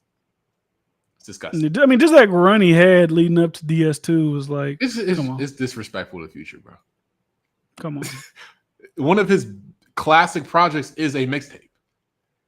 How many people on this entire list have a certified classic mixtape? Probably 2 or 3. No, 1, certified. 2, not certified. Even an argument. 1, probably 2, maybe 2, 3, maybe 3. Wayne, J. Cole got 1. J. Cole. Wayne, obviously. Wayne, J. Cole, and at that point, it's like, okay, for the third person, you could argue Future for sure. Maybe Mood Music, but that's that's like a niche. Like that's like a niche. Trap House 3. Trap House 3. That's like a niche thing. But undeniable classics. Future got one. Might have a couple. No, Future got a couple. And this is his list. He should honestly be number 2 or number 3 on this list, if we're being honest. So the fact he's so low on this list is very troubling to me because this is the list where he should be higher because that's my whole thing. It's like when you want to compare the GOATs, it's like, okay, if we're talking about albums, we talk about albums. When you talk about mixtapes, though, and it's only mixtape, this is a mixtape discography discussion, there should be no reason why Future is lower than top 3. Facts. Absolutely no reason why it should be. Nigga, 56 nights. What are we talking about? What are we talking about, nigga? Imagine if DS2 was a mixtape. What are we talking about? So the fact he's not even top 15 is disgusting. T.I., not really known for mixtapes, whatever. Asher Roth, what year is this? 2008? Like, what are we talking about? Gambino, fake Mac Miller. Not too hip on Gambino. Styles P. Again, New York bias. I think at 20 they just wanted to throw a name in there just to show their New York bias. It's like, and then you put an honorable mention, Royce the 5'9". Again, I'm biased towards him. That's a good conversation. Who classic? Would you say Kids is a classic mixtape? Mac Miller? Yeah. I mean, you're asking me again. That's where my bias comes in. I would definitely think that's a classic mixtape. I think that's what propelled him to get to where he was at, especially at that time. So if you ask me, Kids is first ballot, actually Hall of Fame mixtape. For Wiz, would you say Wiz got one? Would you say Cushion Orange Juice or Cabin Fever? Cabin Fever I think it was Cabin Fever 2 or one of the Cabin Fevers. Definitely up there. Probably the first one. I don't think 2 was as good as. I think it was the first one. First one is definitely because Cushion Orange Juice too. And the thing about see, I'm looking at the discography. Cabin Fever wasn't even long either. It was only 9 records. Phone Numbers, Cabin Fever, Gang Bang, Every Day, Taylor Gang. Oh yeah, that's classic. Taylor Gang. Yeah, that was come on. Everybody's playing it. Well, at least where we was at. Yeah, Wiz got one. Yeah. If you ask me, the order should be Wayne. I honestly want to put Future at 2. Wayne, Future. If you're asking me, J. Cole, Mac Miller, Wiz Khalifa. Actually, I'd probably put Wiz Khalifa over Mac Miller if I'm being completely unbiased. But if I was biased, I'd say Mac Miller, then Wiz Khalifa. That'd be my top 5. And then maybe 6, I might say Gucci Joe Budden, or Joe Budden, depending on, how I'm feeling. I probably would lean towards Gucci a little bit, but Joe Budden's impact with mood music, I'd probably say Joe Budden at 6, then Gucci. I don't know why 50 Cent is top 10. I guess I would just have to put 50 Cent after Gucci. But even then, Meek Mill's mixtapes, Dream Chaser. Also, too, I'm getting a little confused. I got to figure out what's mixtape and what's albums for some people. Whatever Wikipedia says, bro. Because like Gucci, he got not Gucci. Jeezy got like Trap or Die. Oh yeah, Jeezy. That's a classic. Kid Being a Snowman. I Am the Street Dream. The Prime Minister. Trappin' Ain't Dead. Trap or Die 2. I mean, he should definitely be on. I don't know where he would go, but he should definitely be on the list for sure. Yeah. It's not. He belongs down there with the trash. Nigga, stop. He ain't no Future. It's all right.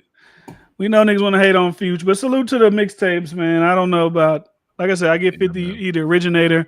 I read it in his book. He did that to get crack and get pop because the label wasn't fucking with him. And obviously it worked for him.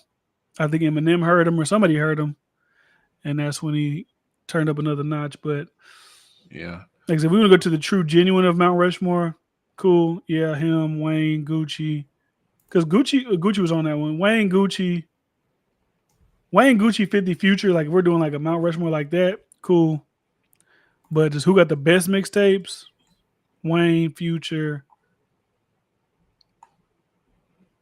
Yeah. I feel like I'm missing somebody. I know I am. I mean, shit.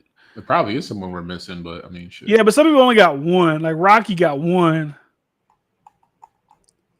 Travis got one. Like I think what Long Live ASAP. That's a mixtape, right? Or one of them is a. He has one mixtape that's like Long Live ASAP. It's like one of them are like that. I forgot which one how it goes, but yeah, like Joey Badass got 1999. That's like one. So it's like I ain't gonna put you on the list with one. But yeah, and I also saw like they did like a top 25. The Migos got some mixtapes I fuck with. I just thought about that. The Migos got some mixtapes I fuck with. I ain't gonna put them on a Mount Rushmore, no shit like that. I mean, Migos should definitely be on the list. Migos got some shit. They definitely do. But yeah, Billboard listed their top 25 female rappers of all time. Very controversial list, A lot of people controversial about that had the list. Twitter streets talking. You know what I'm saying? That list controversial. That's probably the most least controversial list I've ever seen in my life. Really? You think so? That should just, to me, that's kind of like, there's maybe like a couple people you can move around, but there should be too much. You think Meg Thee Stallion should be that low? At 15? Over Doja? Oh, yeah. I mean, she was massive. What are you talking about? Like, she was massive. Doja isn't massive still? Yeah, but she's more like massive. Has more longevity? She's massive because like pop shit, not because of necessarily rap. I think Doja has way more of an argument. Honestly, I think Doja has an argument over Cardi B. Low key. I get it. Doja currently, Cardi B only has one project. Yeah, it was a huge project.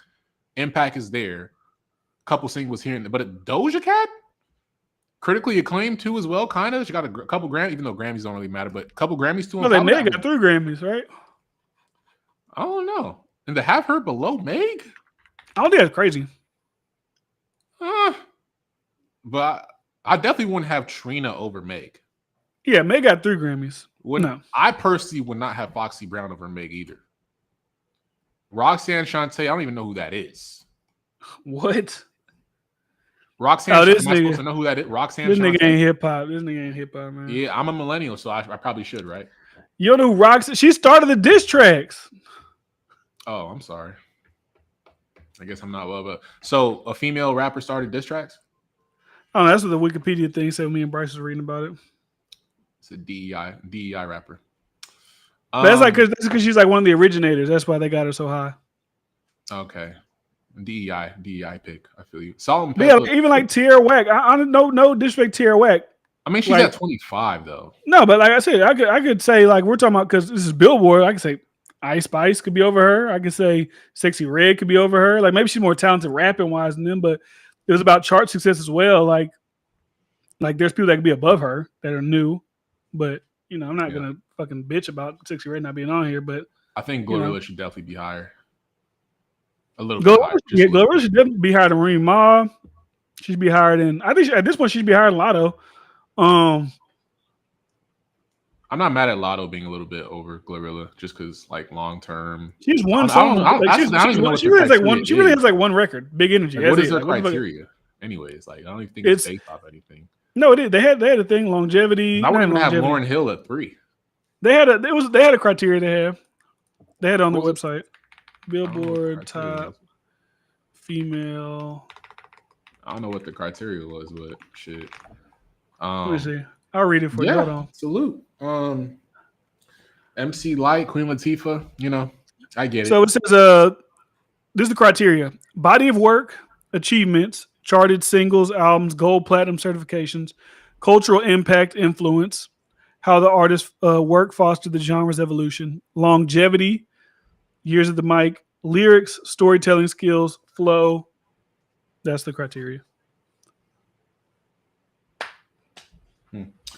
Well, longevity, I don't think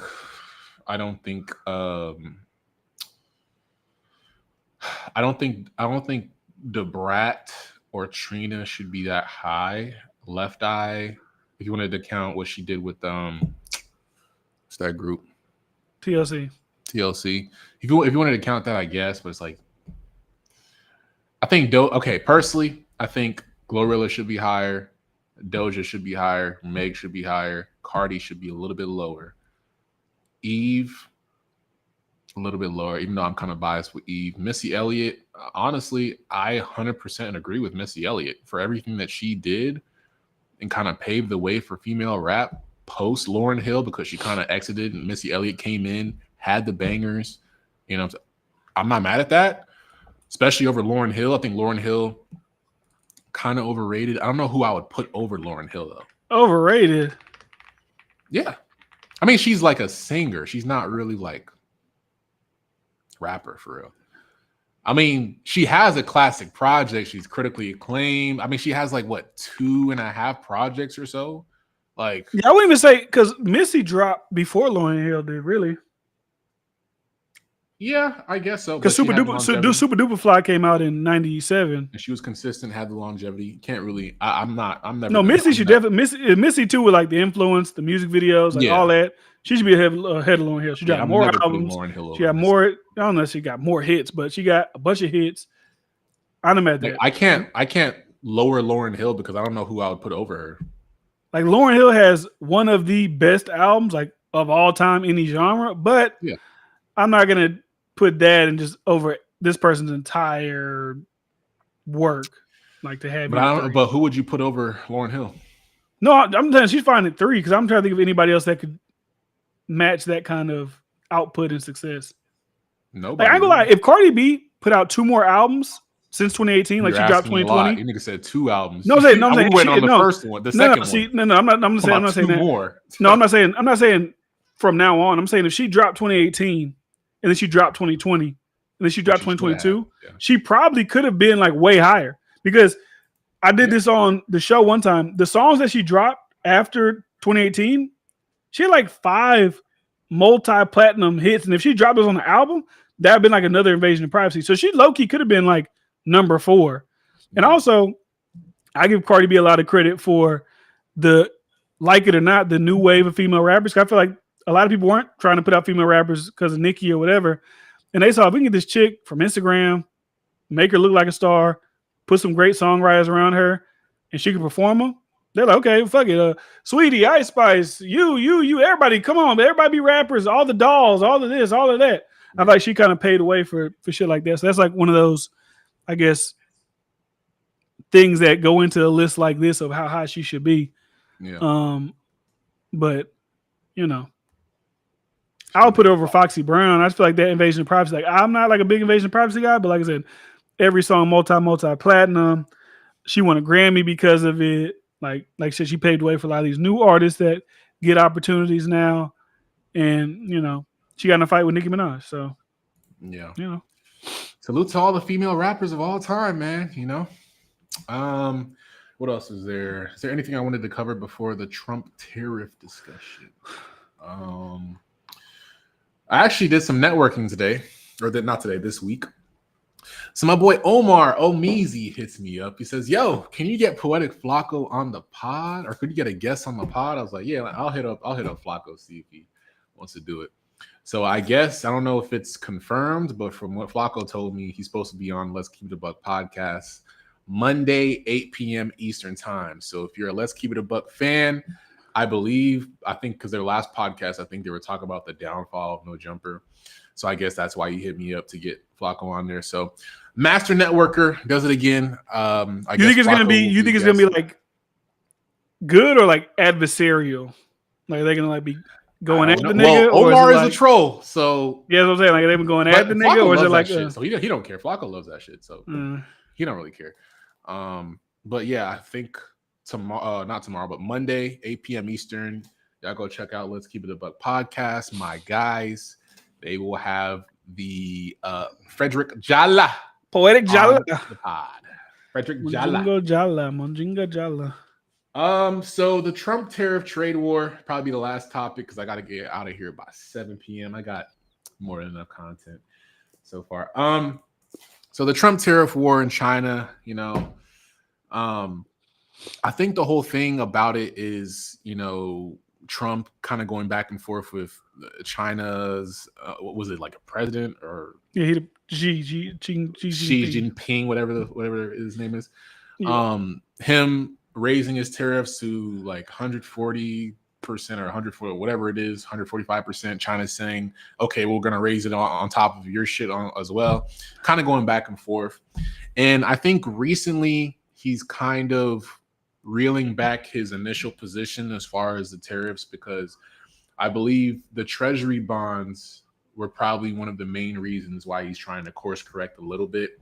Because a lot of people that hold the majority of the treasury bonds, they tend to be the most like structurally wealthy people, I guess. So kind of like when the treasury bonds, the whole numbers for that kind of goes down or kind of fluctuates and goes a little bit more on a downward, kind of gives you a little bit more of a broader idea of what's going on with the economy. So, and I know Trump has a lot of rich friends, wealthy friends, and they kind of, I don't know if they're having discussions behind the scenes about it.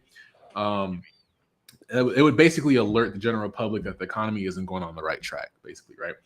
So, and if you compare the treasury bonds and the action of what's going on with that, with the stock market, because I've been getting these tweets here and there about, you know, like even like Trump's last 90 days, right? What's been going on with the stock market. I see a tweet about like trillions of dollars being wiped off the stock market.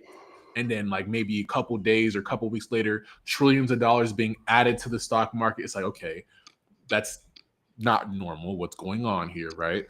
And, you know, I think the main reason this is all happening to me is the fact that the China's government is kind of ran differently on top of that. And I think it's more obviously closer to like a dictatorship than the U.S. is a dictatorship. Is obviously it's supposed to be a republic, but the way Trump's been kind of doing the shit don't really seem like a republic. But I think it's obviously China's just in competition with America because they know China kind of has us by the balls a little bit, you know, as far as like the exports that we get or the imports that we get from China.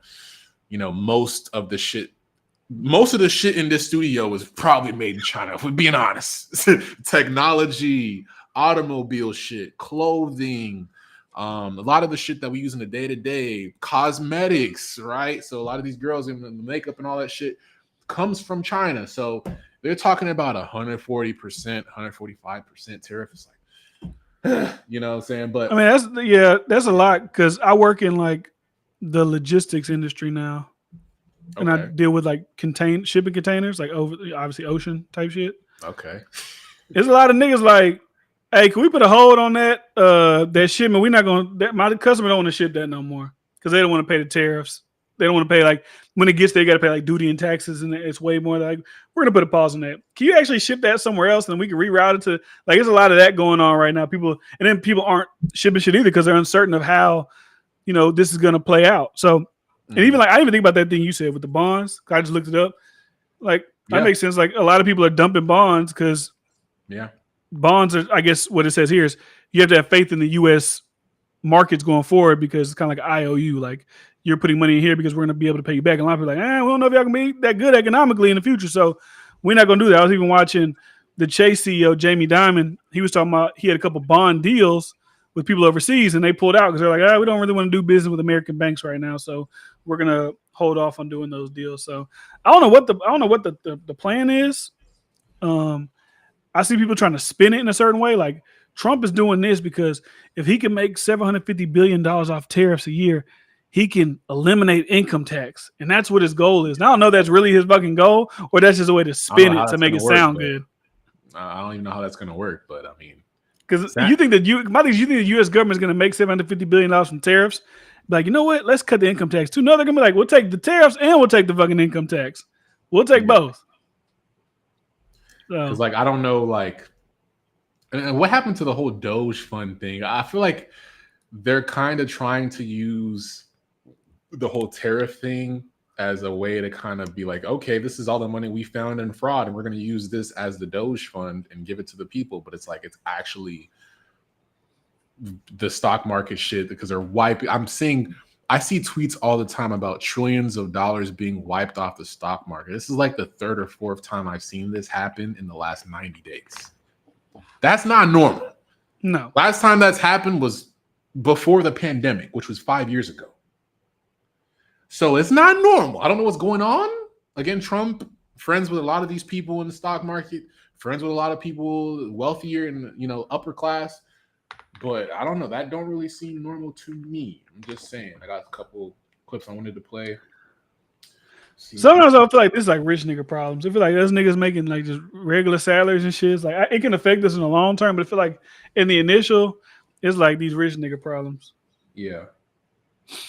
Yeah, and it's like, and he's talking about also like trying to lower the interest rates and shit like that to make the economy more stimulated. But it's like, okay, short term, it's going to help us a lot. But long term, it's like, okay, more people spend more money because there's lower interest rates. Okay, that's good. But long term, is it going to be good? Just like the opposite. If you raise the interest rates, going to be less stimulation in the economy, so it's less money. Slow growth, slow innovation. So it's a tricky.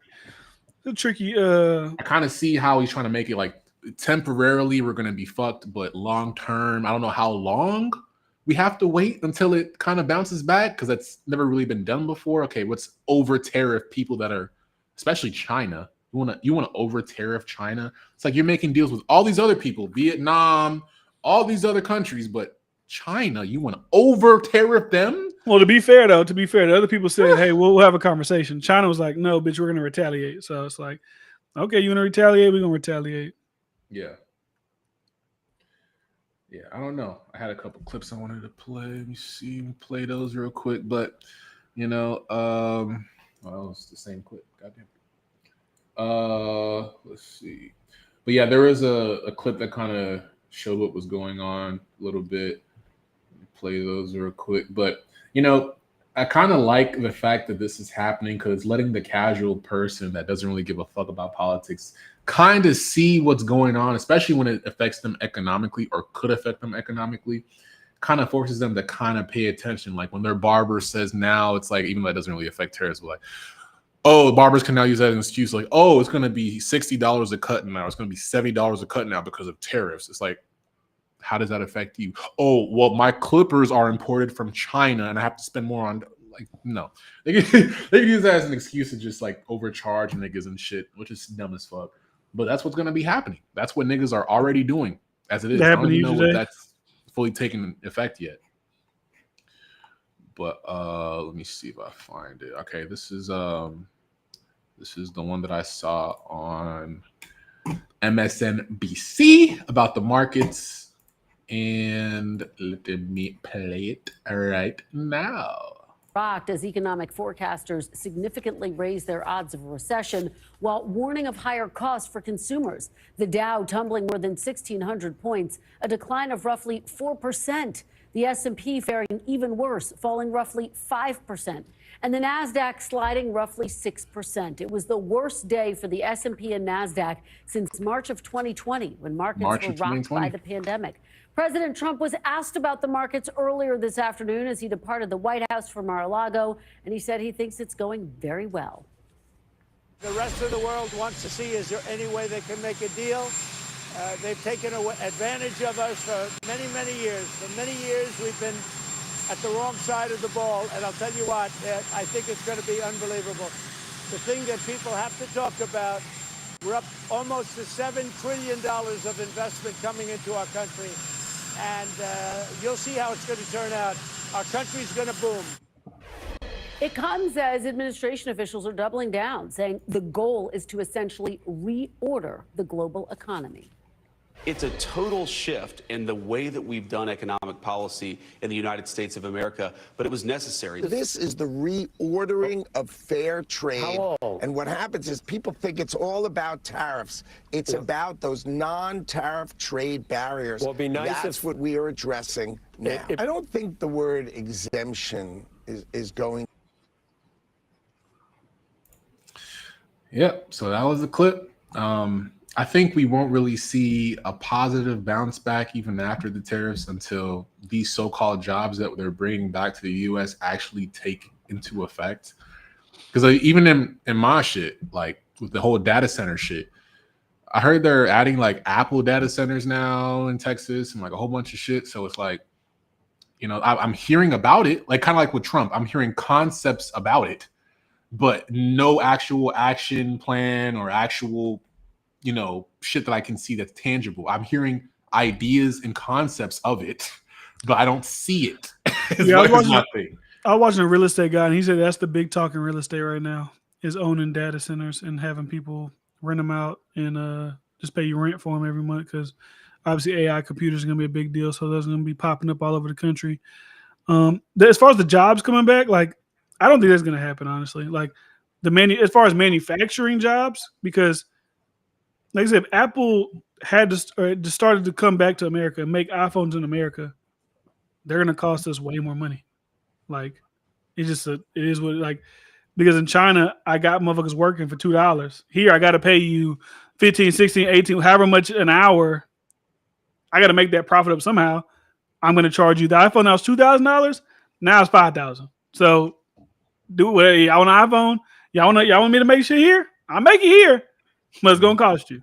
So, and like I said, that's just how, you know, that's going to go if they start bringing the jobs back over here, honestly. Yeah, I don't know what's going on. Even with like the Nintendo Switch 2 or whatever the fuck it was, I think they paused the production on that because they're the whole tariff shit. So, yeah, I mean, I saw a story where Amazon turned back a bunch of shipments from over there because we're not going to pay the fucking. I heard about a country like I don't know if it was Canada that was protesting something about Amazon too. I think I heard that recently too. I don't know, but you know, I think the whole tariff shit it's going to affect electronics and the tech field a lot more so than other fields first because it's like okay, it's shit that we use every day. Like we use iPhones every day, semiconductors, automobiles and shit like that, tires. Most of that shit we get from China, so it's like shit that we use every day. What's our medicine we get from China? You know, unless we make these so-called factories that Trump is saying to where we can make it at a just as fast as a rate as we do in China, which is like, okay, sounds good, but the labor, all of these so-called illegal immigrants that we're trying to get rid of, that you were trying to hire to do for a lot less, you're trying to get rid of. Why? Because that's just the agenda. But you're talking about bringing jobs back.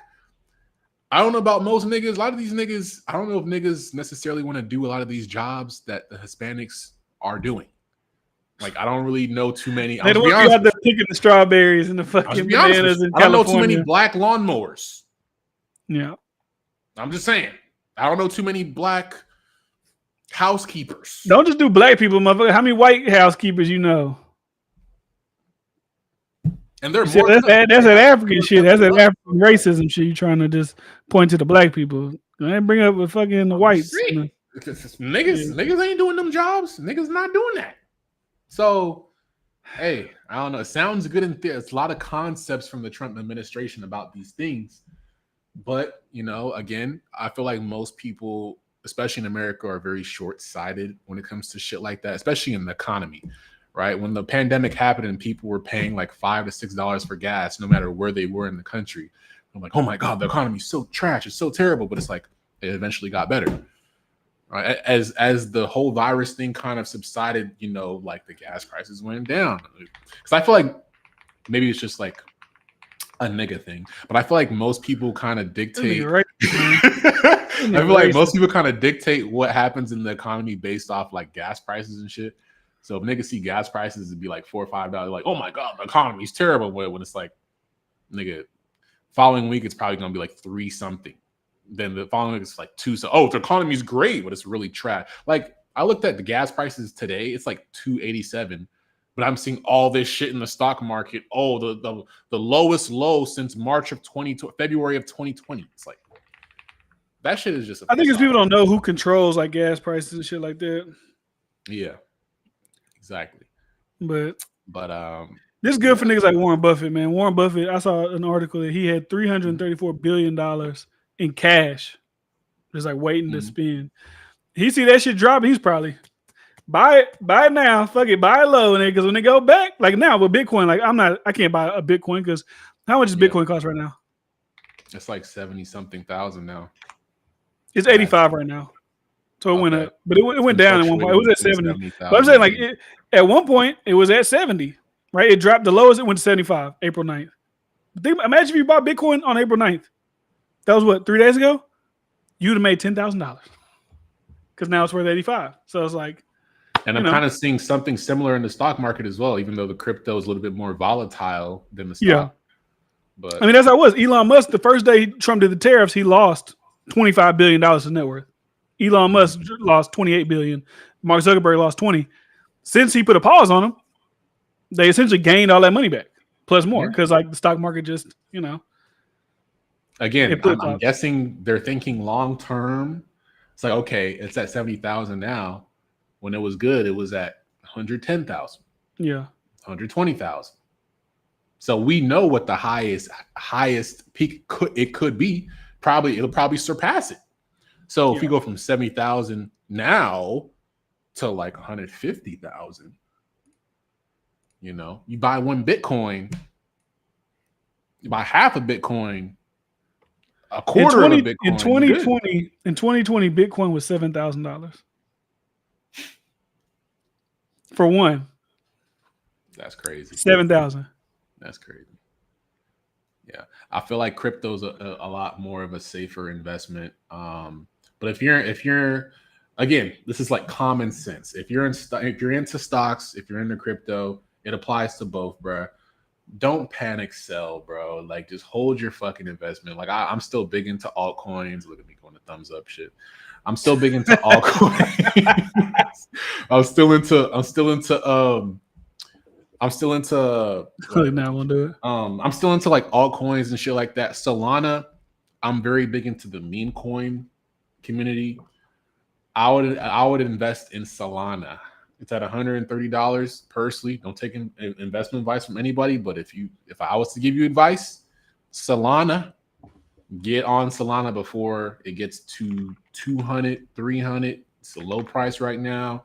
Get you about 2 or 3 of them shits and hold it long term. I promise you, the amount of meme coin millionaires that I know off of just meme coins, off of the Solana network, is crazy.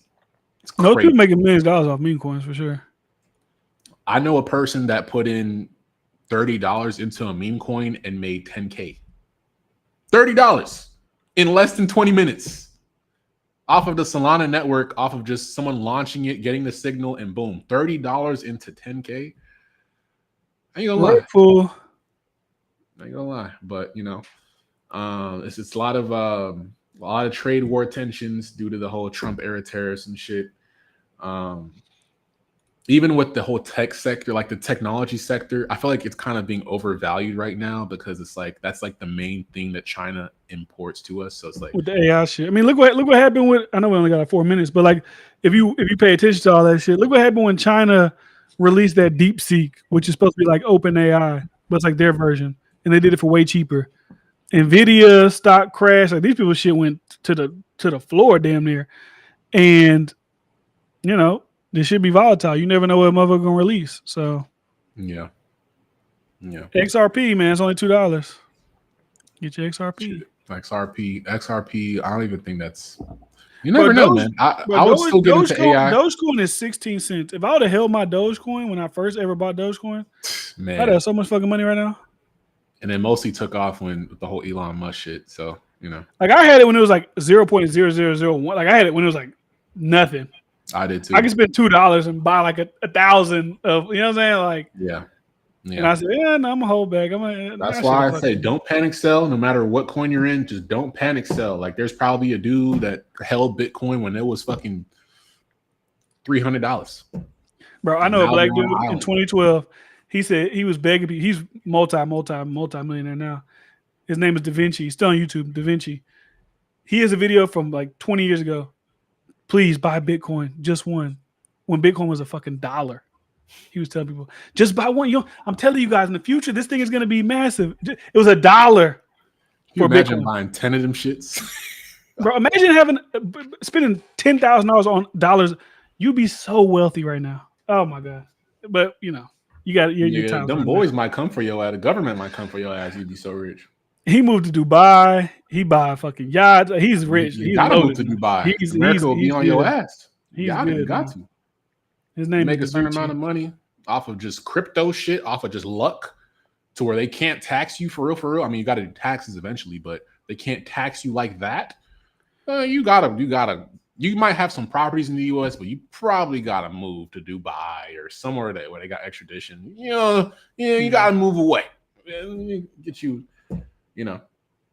But that's shout out to Wardo for putting me on money line. I'm on the money line. I'm about to get the Mr. Beast 250,000. That's mine next time. I'm surprised. Like I hit that shit, bro. I didn't know that. Why you ain't been tell us about that? I would have been logging in that motherfucker every day. I've been doing that shit every day. I got like 90 entries now. Yeah, it's over now as far as 1,000. Now it's on the one person win 250, 250, 400. But give me the 500,000, bitch. I'm good. Give it to me. 250,000 winners, and I think at the very end in November they're like 1 million. So yeah. I just need to. But I'm logging them up every day. I'm here. Get my entry. Australia might win twice. So who knows? But yeah. But yeah, that is my time. I will try to do a 3-hour session next time. But shout out to the Creator Studios, you know what I'm saying, for supplying me with the equipment and all of that shit. Alex Werdu is in the building. You know what I'm saying. I will try to be more consistent. I'm probably gonna do a bunch of clips and shit. But shout out to DiFran for pulling up. Lando obviously did not pull up, shocker. Shout out to Danny in the chat. Shout out to Flying Low in the chat. Shout out to who else? Lando in the chat. Shout out to Lando in the chat. Shout out to Capo pulled in. You know what I'm saying? Shout out to Bryce, all the Twitter goons and all that. I'll try to do it next week. We'll see how it goes. You know what I'm saying? We'll see how it goes. But DiFran, if there's anything you want to plug, you can plug it. That's man. DiFran Daily. Go support. We almost at 3,000. That's all I got, man. Okay. Y'all go follow DiFran. Shout out to Danny. Shout out to my boy Danny, W Consistency. I don't know about consistency. It's been like a month and a half since I did a stream. But I'm on the right track though. All right track. And fuck Prize Picks. Yeah, fuck Prize Picks, bro. I can't. I'm taking 2 to 3 business days. I can't, bro. They need to send me a free lineup if I come back. Yeah, send me a free lineup. Shit. That's what I'm waiting on is a free lineup. Honestly. But we'll be back next week or the week after, but I will definitely do clips. Shout out to everyone for supporting. And again, make sure you go follow on Twitter at Drop the Damn Mic and follow on Instagram, MicDrop Podcast. Go follow DiFran Daily. At Anthony, what is it? Anthony D on YouTube. Oh, I gotta fix that one. Yeah, I gotta fix that one. Shout out to Bryce and everybody. We'll be